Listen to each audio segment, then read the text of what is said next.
Welcome to 3 Essential Keys to Get Unchained from Your Business so you can grow, transition out, or sell and retire comfortably. I am Christina Haxton, and I am the founder of the Center for Sustainable Strategies, and I'd like to welcome you to today's webinar. So before we get started, if you're a business owner who thinks I could never sell my business because I am the business, it's my baby, I would never sell my baby. Well, if I sold the business, then what would I do? When the loan officer or banker asks you, so, what is your exit strategy? And your answer is, well, that's a good question. Or if this is you, who said running your own business was stressful? I'm 38 and I feel fine. Then you are in the right place. You're also in the right place if you're a small business owner who doesn't want to just wind down with your business, but you don't know what else to do instead. If you want to get unchained from your business so you can leave it for any reason and it will run well without you, and by any reason I mean vacation, short or long, or death, divorce, disability, the 3 Ds. Those are the unexpected reasons why we leave our businesses, unfortunately, very unprepared. You're also in the right place if you're on a fast growth track and you really want to avoid burnout. Maybe this isn't your first rodeo or your first business, and the first one you got burnout, you've recovered from burnout, you started another business, and you don't want to repeat the same mistake. So you're also in the right place if you want to hand down or hand over your business to family or employees, but you aren't sure if they're ready to take over, or if your business is set up to run well without you so that they can take over and be successful. And you're in the right place if you'd like to sell your business for top dollar. Well, who am I? I have a master's degree and I specialize in working with business partnerships. I have a graduate level certificate in evidence-based coaching for executives and teams from fielding. I've written numerous publications and developed solutions for leaders experiencing challenges in the area of business development, strategic development, leadership, productivity, communication, and burnout. I'm also the co-author of the Character-Based Leader, Instigating a Leadership Revolution One Person at a Time. And for over 15 years, I've assisted hundreds of entrepreneurs and executives to strengthen their companies to be more profitable, values-driven, purpose-driven, so that they can get their life back and love the heck out of what they do again. I've been a serial entrepreneur since leaving the healthcare industry and nonprofit sectors in 1995, and I've never looked back. And maybe the most relevant reason that I'm here today is I was born 2 months premature in Rome, Italy in 1964 after my mother was accidentally gored by a bull when she was running with the bulls in Spain. This is probably where my entrepreneurial spirit and tenacity comes from. I help business owners build a sustainable business, and by sustainable I mean built to last from the inside out and the outside in. I help business owners increase profitability, increase revenues, have more time to spend on strategic issues so that they're no longer wearing all the hats. I help business owners set really high standards so that they can have time freedom and enjoy life outside of work. So what every business owner should expect from this presentation is you'll learn the number one reason why 4 out of 5 businesses will never sell, why most business owners just wind down with the business, leaving their wealth in their business instead of retiring comfortably. Because isn't, after all, that's why one of the reasons why we go into business for ourselves. You'll also learn 3 elements of the strong foundation your business needs to be more profitable, have peace of mind, get your life back, and sell for top value when you're ready.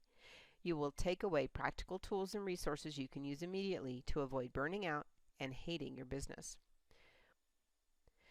Here's what we're going to cover today. Why succession and exit planning is important now. What exactly is a succession plan and an exit plan? And I'll give you a hint. A succession plan or an exit plan isn't something that the business owner does at the end of their business tenure. We'll also learn the 3 biggest mistakes I see that business owners make and what you can do to avoid making them too.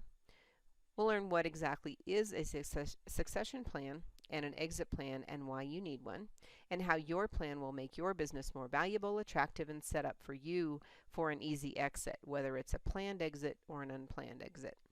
And today, my gifts to you are practical tools and resources you can use now to get your house in order, a free assessment, how strong is my business and or how strong is my succession plan, your one-page exit plan, and an invitation to join the Center for Sustainable Strategies Executive Succession and Exit Planning Roundtable program, virtual or live. So let's get started. 3 keys to get unchained from your business so you can grow, transition out, or sell and retire comfortably.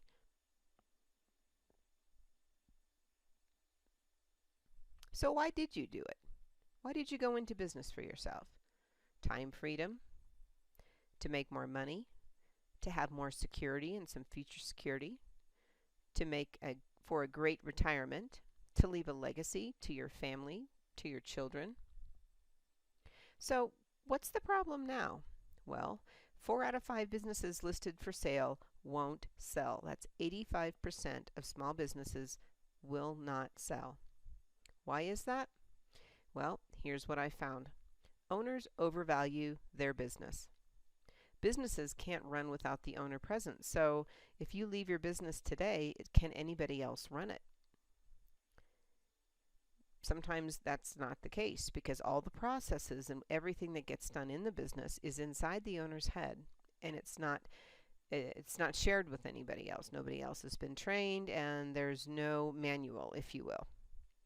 The other reason why businesses can't run without the owner present is that they would take all the relationships and the customers with them. Their business is built on relationships and customers. There's maybe no tangible assets, and the business owner kind of holds all those cards.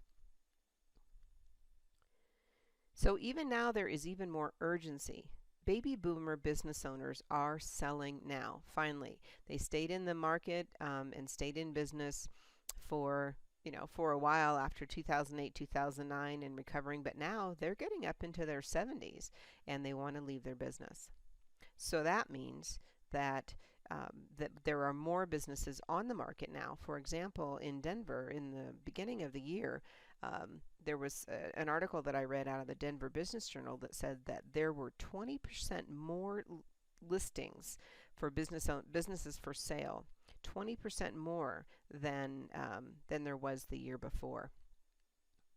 There's even more urgency now because whether you're a baby boomer or you're in between your 30s and 40s, I've heard horror stories that business owners are very unprepared for unplanned exits, the 3 Ds, death, disability, and divorce.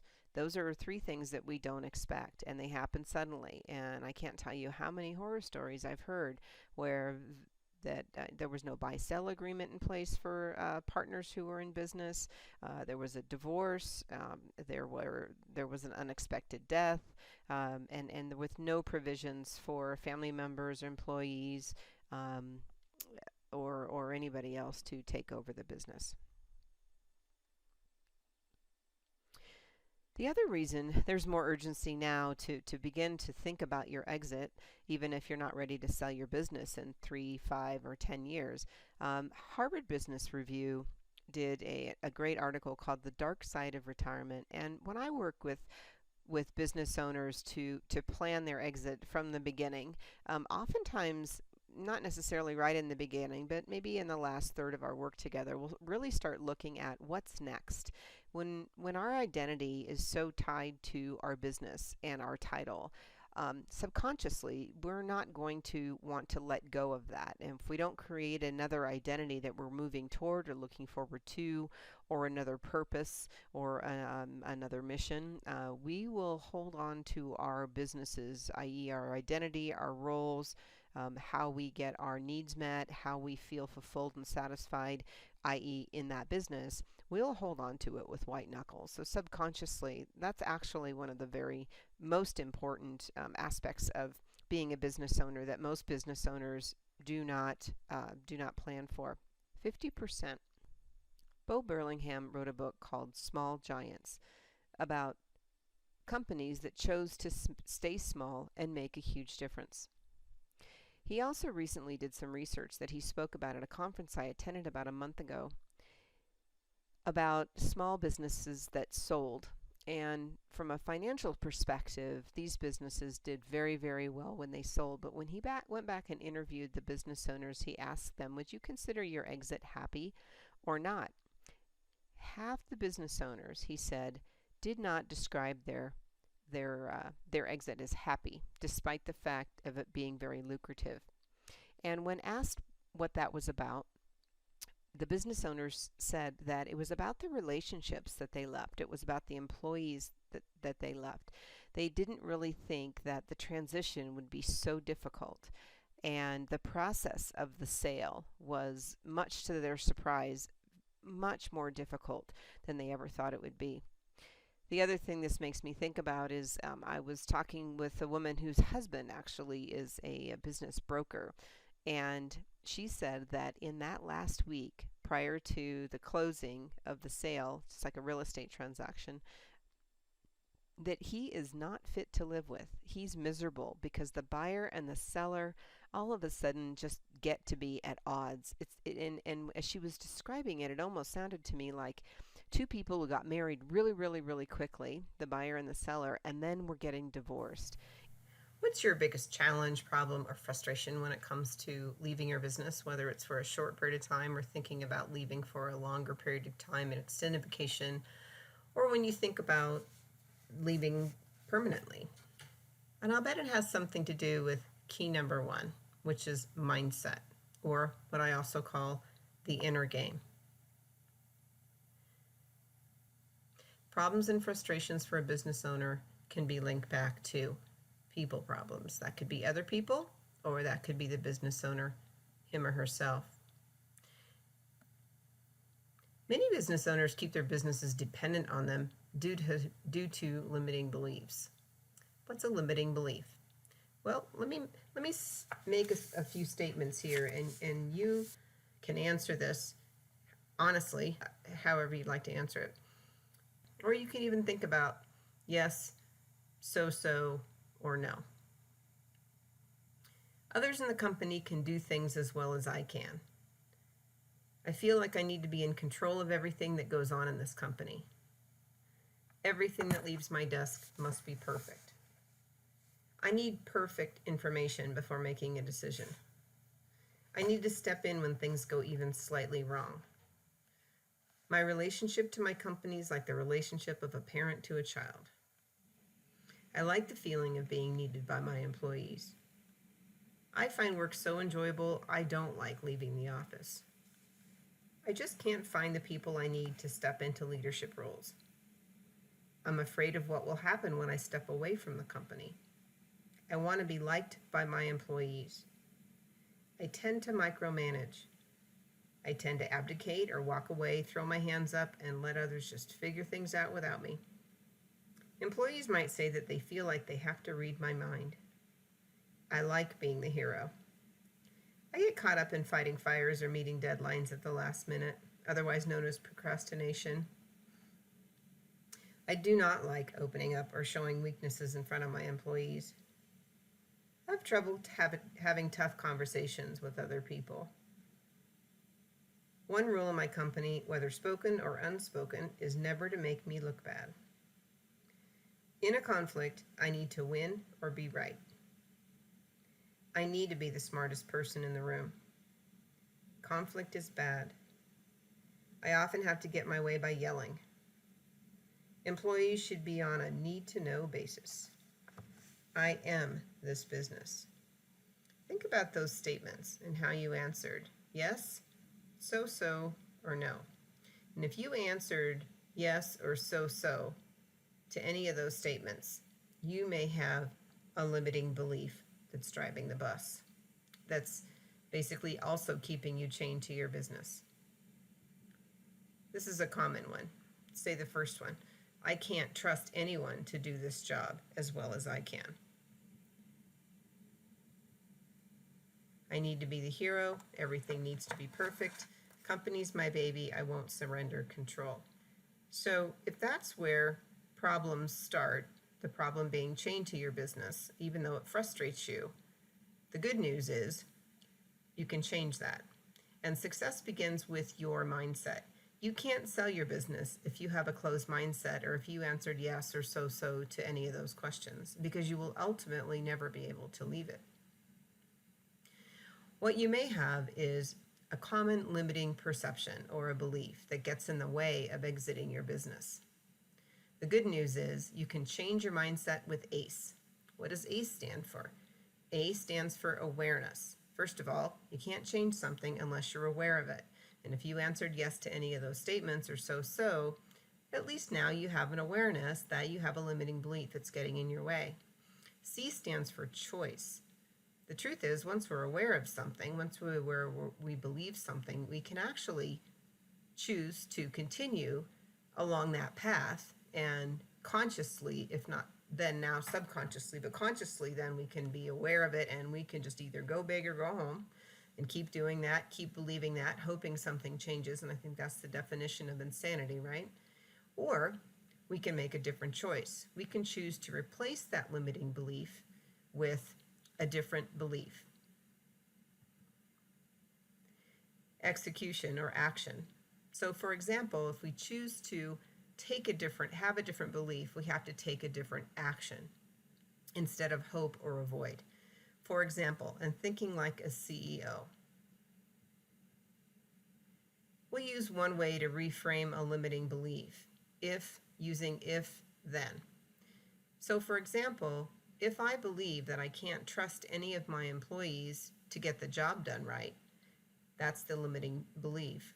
I can instead change that to, if my employees had the training, the resources, the clear expectations that to do the job, if they had those skills, then they may often do it without failure, actually be able to complete the project if they have those things. So as a CEO, I'm willing to give them the training, the resources, set clear expectations so that they can be successful.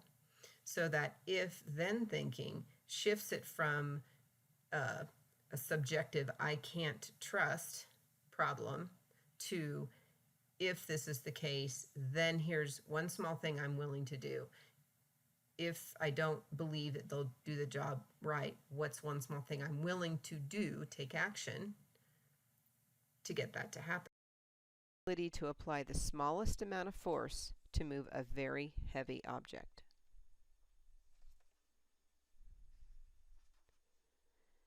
Key number 2, it's all about leverage. So here's the next exercise. I'd like you to take out a piece of paper, and I want you to draw your current organizational chart. But I want you to do it in a unique way. Don't think about people, because if you do that, there's going to be one person per box. Instead, I want you to think about roles. Be sure to list every single role in a traditional company, like marketing, sales, production, distribution, HR, accounting, facilities management, customer service, mailroom, etc. Then after you draw out these roles in an organization chart format, I want you to write in the names of people doing those roles. So here's the catch. If you spend even a little bit of time in that role, I want your name in a box with that role name. So if you're doing a little bit of everything in your company and you're wearing all the hats, you're going to have to put your name in lots of boxes. How do you spend your time? How you think you spend your time and how you actually spend your time may be very different. One of the very first things I have my clients do is I have them keep a chart of how they spend their time. Ideally, we'd like to do it for 2 weeks, but I'm lucky if we just get a few days in. But even if at a few days, it makes the point very obvious in terms of how they're spending their time. Are you responsible for taking care of all the roles? Are you wearing all the hats in your business? If you are doing that, are you scrubbing the floors on the deck of the back of the boat? Or are you at the front of the boat, setting direction? A lot of times people think that it's about time management, and that if only you get better at time management, then you won't be so frustrated, you'll get more done and be more productive. The second key around leverage is leveraging EAT. Energy, attention, and time. Time is a limited resource, so what I have my clients do is focus on how can they leverage their energy. How can you make sure that what you're doing recharges your battery instead of drains your battery? Because oftentimes business owners have to start with wearing all the hats when their business is ramping up, then they oftentimes keep wearing all the hats and they end up doing a lot of things in their business that they continue to do a lot of things in their business they really do not enjoy doing.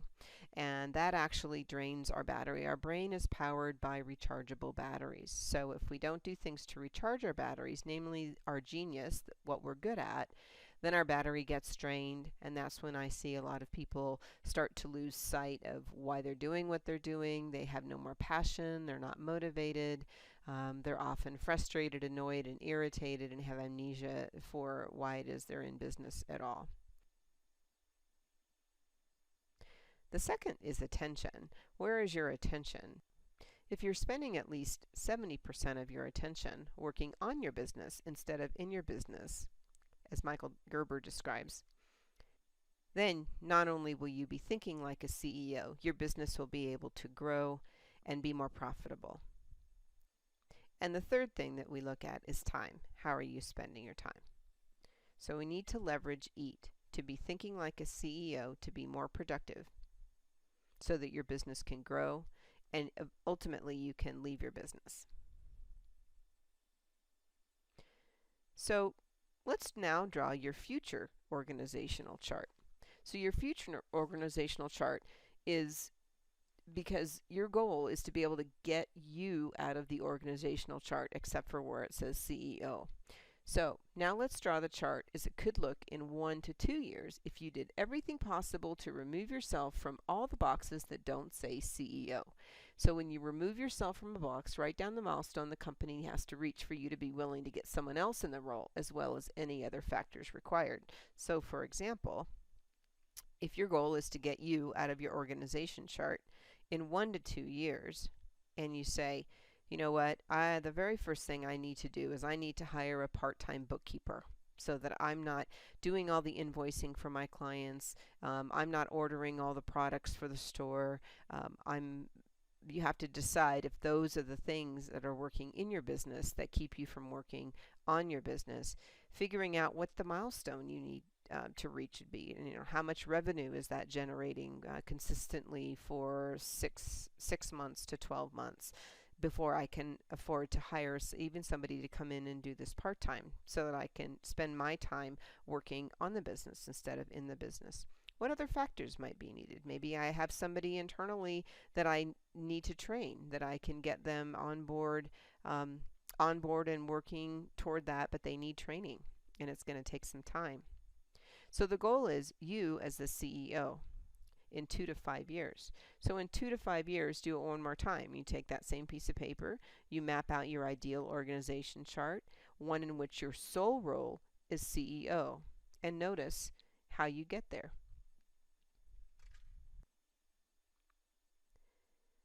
We don't plan to fail, we fail to plan. Key number 3, questions to develop your vision for succession or exit. And actually it says there's 5 here. There's actually more than that. So these are questions that I ask my clients, or if I'm facilitating a group, we have conversations about that they don't normally think about when it comes to leaving their business permanently or temporarily. Here's some questions so you can start thinking about it. Take a blank piece of paper out and just jot down some notes about what your vision is for succession. How will you exit your company if you plan to do so? What's your timeline? When would you like to be selling your business or handing your business down? When would you like to retire? When would you like to spend more time with family, or having fun enjoying hobbies you don't have time for? Or you'd like to sail around the world, or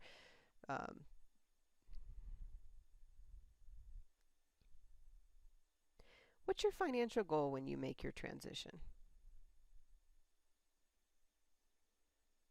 What's your personal vision after you exit your business? How do you see yourself spending your time? What makes you most excited about the exit or succession process? What do you believe is already in place for your successful exit or succession? And what has you most concerned? And what are the action steps you're willing to take to mitigate what you're most concerned about? So here is your 5-step, 1-page exit plan. When will you exit the company? How will you do it? What people and processes need to be in place? What are the milestones and by when do they need to be in place? And what's your goal for income once you exit? When you can answer these 5 questions, this is the beginning to your succession and exit plan. And in that, we need to think about building a strong foundation for your business today. A successful business starts with a strong foundation that makes it possible to develop a pool of talent who can run the company without you, and whether that's talent from the inside the company, or if that's who do we need to bring on board and by when, so that the company can run without me. The 9 elements of this plan include having clear roles and responsibilities for all owners and employees, having accountability and standards for quality work, having a clear organizational chart, or at least a description of who's responsible for what and who makes which decisions, a plan and a strategy to attract good employees and potential buyers. A strong foundation in your business also has a process that develops your own leadership skills, business skills, and your employees' industry knowledge. And relevant rewards and a management philosophy that engages and keeps your best people on board. A strong foundation also includes opportunities for you to delegate responsibilities to key employees. Systems and processes that allow the business to run independently from you. A clear idea of expectations that are fair, yet demands the best from your team. Key number 3 is succession planning is a process, not an event. If you have an ongoing succession planning process that's baked in to your organization, from your daily operations to your annual events to keep challenging and preparing your team, if you have the above requirements in place, the final piece of the puzzle is an ongoing succession planning process. So succession planning is not a one-time event to replace a retiring business owner. It's an ongoing process to identify top talent, develop them, and challenge them to move up in your organization. Small businesses that have these 3 essential ingredients in place and baked into their business and their operations on a daily basis can keep growing and offer the owner time freedom. You'll have more energy, attention, and time to spend on strategic issues and setting high standards. You'll be able to take long vacations and have a great life outside of work. Most importantly, having these essential ingredients make the company more valuable. So what was the most helpful for you today?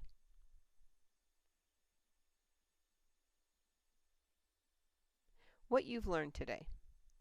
The number 1 mistake business owners make, but the easiest to correct if it's done sooner rather than later, which is change your mindset. Knowing exactly what you can do to stop firefighting or working 60 or more hours a week so you can get your life back and avoid burnout. Meaning, who is in that organizational chart? We have action steps and a strategy and a timeline to be able to take you out of the boxes. You also learn why not having a succession or exit plan is a huge mistake and what steps you need to take your next action. You learned also why not having a succession or exit plan is a huge mistake and your next steps to take action in your 1-page succession plan. Just think about it. What would happen to your family? What would happen to your business partner? What would happen to your spouse or your children if something happened to you, gosh forbid, and you didn't have these things in place and nobody else knew about them? They were in your head or they weren't even thought out. That's not if you're a responsible person, That's not being very responsible. You definitely want to not to leave your family with a problem, huge problems related to your business that they can't solve. You also learn that why having a succession plan is essential to getting an edge on your competition, so your business is more valuable, attractive, and makes for an easy exit, regardless of the size of your company or type of business you're in. Because not only do four out of five businesses won't sell, but if you think about, because the baby boomers are exiting and they are selling their business, there are going to be more and more businesses listed going forward. So the competition out there, there's going to be a glut in the market, and the competition out there to sell your business and for your business to be attractive to a buyer is going to even get harder than it is now. You've also hopefully learned today that developing your plan's easier and simpler than you thought. And you don't need to be an accountant or a lawyer or have an MBA to do it. But you do need to recognize what other people you need to have on your team in order to do it. Whether that's a business attorney, a business valuation specialist, a CPA with small business knowledge, tax advisors, wealth management. You need to have all these people on your team when the time comes, and start building relationships with them now before the time comes is going to be critical for you. So that's what you've learned today. And now for the how.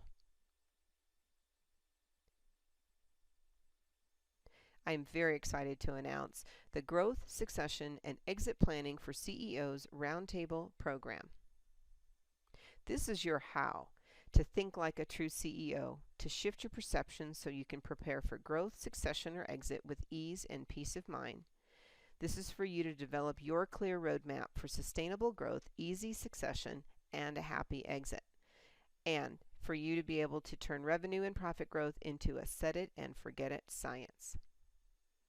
This roundtable program will help you improve your ability to lead so you can develop an engaged and high-performing team that you can trust to ensure a smooth transition so your business can run well without you. You'll be able to master the time management secrets of an efficient CEO so you can get more done in less time and get your life back. This will be a live or virtual program for motivated business owners to come together and learn, to get peer support, and to make commitments to strengthen their business and prepare for eventual exit. I'm going to be offering content in 13 core areas. Number 1, clarify and operationalize your vision, mission, and values throughout your business, because if you don't know where you're going, we're never going to get there. Number 2, help you shift your perceptions to create leverage and prepare for succession or exit. Number 3, you're going to learn how to dominate with a strategic edge to find out what is your strategic edge, what makes you different from other business owners who provide similar services or offer similar products as you do. You're going to learn how to strengthen your financial model for a strong valuation and succession. You're going to solidify your operating platform. You're going to master the time management of a true CEO. You're going to create clear roles and an organization chart for growth. You're going to improve your leadership to enable exit or succession. You are going to engage and mobilize your team. You're going to develop a pipeline of leaders. You're going to turn revenue and profit growth into a science, and you're going to build a base of loyal customers through consistent, excellent service. Not just you providing the service, but your team providing the service. Finally, you're going to be able to create a high-performance culture, and that is definitely something that buyers will be looking for, is what kind of culture does this business have. Steps 1 through 12 basically create a high-performance culture. So the Center for Sustainable Strategies Growth, Succession, and Exit Planning CEO Roundtable program includes one-on-one coaching to review the results of a leadership dashboard assessment, assess your business strengths and gaps, establish your goals, and answer any questions about the program logistics. It also includes a 141-page growth, succession, and exit plan workbook, including all additional resources and worksheets to create your customized and easy-to-follow roadmap to achieve your goals, unlimited email access to me for support between sessions, and it will accommodate your busy schedule This program will offer ongoing open enrollment for both the live and virtual programs. You can join anytime. If you miss a session, you get to come to the next one when it comes around. You can also download the audio and video recordings and listen anytime, 24/7, 365. If you're traveling, if you've got airport time, if you've got windshield time, you're going to be able to listen to the modules over and over again. Act Now bonuses include a signed copy of The Character-Based Leader, Instigating a Leadership Revolution One Person at a Time. You get instant access to 7 strategies to transform stress into success program for busy CEOs, and that's available in all 3 formats, audio, video, and PDF. You'll also get the Leadership Dashboard Assessment. You'll get instant insights about your organization's focus, alignment, and ability. The value of the Roundtable program is $6,300 with all the bonuses. However, for the first 12 enrollees in each live or virtual program, the investment was only $1,500. There are 2 live and 1 virtual program option. Space is limited to the first 12 approved enrollees, so we're going to make sure that everybody who's participating is motivated, is generous, shares resources, positive, and adds value to the group. On the live programs, if you enroll with a friend or a business partner, each of you save 50%. Instead of $1,500 each, it will only be $750 each. Today, $1,500 includes all the bonuses. Contact me at Christina@ChristinaHaxton.com, CHRISTINA at CHRISTINAHAXTON.com, or call 970-387-8935 to set up your confidential strategy session and apply to join us. And I'm offering a guarantee. This program is 100% guarantee. If you go through the entire program and if you follow all of the steps and the program doesn't help you think like a true CEO, doesn't help you develop a clear roadmap, doesn't help you to turn revenue and profit growth into a set it and forget it science, I will consult with you for free to make sure what you're doing follows the formula for your success with growth, succession, and exit planning. No questions, no hassles, it's that simple. If you have questions or comments, please contact me, and thank you for joining me today. For more information, to schedule your leadership strategy session or enroll, call me at 970-387-8935. Send me an email to Christina@ChristinaHaxton.com. Watch your inbox for your free How Strong is My Succession Plan assessment for participating today. And also check out the website for additional free assessments. If you are an executive director, for a strategic plan assessment. If you are an executive and you want to know how strong your pipeline is and for succession planning for executives, http://centerforsustainablestrategies.com.